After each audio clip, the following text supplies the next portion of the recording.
En aquest videotutorial veurem com podem generar un gràfic d'una taula dinàmica. El primer que hem de saber és que no cal seleccionar les dades, ja que la taula dinàmica és com tot un objecte i d'entrada no es poden fer particions. Per fer-les has de fer les gràfiques d'una altra manera que ja veurem més endavant. Per tant, només que ens col·loquem i apretem el botó de les gràfiques ja ens apareix. Ens apareix la gràfica a sota i l'auxiliar al davant. Fixeu-vos que aquestes dues pestanyes d'aquí, la de l'interval de dades i les sèries de dades, ens queden desactivades justament perquè no podem triar els intervals de dades.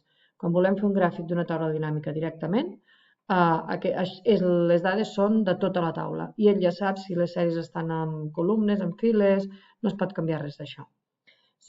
En aquest cas ens agafa els venedors, que és aquest d'aquí, amb l'eix X, i aquí a l'eix Y ens agafa els imports totals. I llavors ens fa una columna d'un color per cadascun de les zones.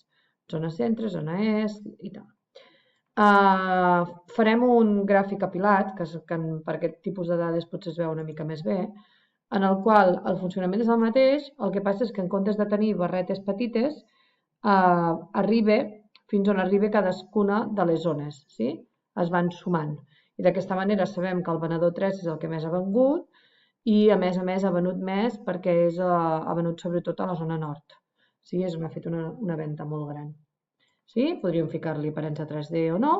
I si passem endavant, fixeu-vos que ja ens passa directament al títol. Aquí serien doncs vendes per venedor i zona. I seria el títol, la llegenda, si la volem a l'esquerra, a la dreta, a dalt o a baix, això és com sempre. I ja faríem finalitzar. Tenen també una altra cosa curiosa, els gràfics que es fan de les taules dinàmiques, que és que apareixen aquests menús. Aquests menús són els mateixos que aquests d'aquí de la taula dinàmica, que el que em permeten és filtrar. De fet, fixeu-vos, si jo ara, per exemple, dic, ostres, el venedor 3 em desfà una mica la taula, perquè ja he vist que té aquesta venda que és molt gran, però bueno, potser no m'interessa saber aquesta d'allò, el venedor 3, doncs puc venir aquí i desactivar-lo i fer d'acord, i fixeu-vos que la taula es refà sense el venedor 3. S'ha aplicat el filtre aquí, i ho veiem perquè la fletxeta està pintada de blau, i s'ha aplicat el filtre també a la taula dinàmica perquè veieu que aquí tampoc hi és. Si jo clico fora i bellugo això, veieu que aquí tampoc hi ha el venedor 3. De fet, si jo ara el torno a posar aquí i faig d'acord, automàticament també m'apareix el gràfic.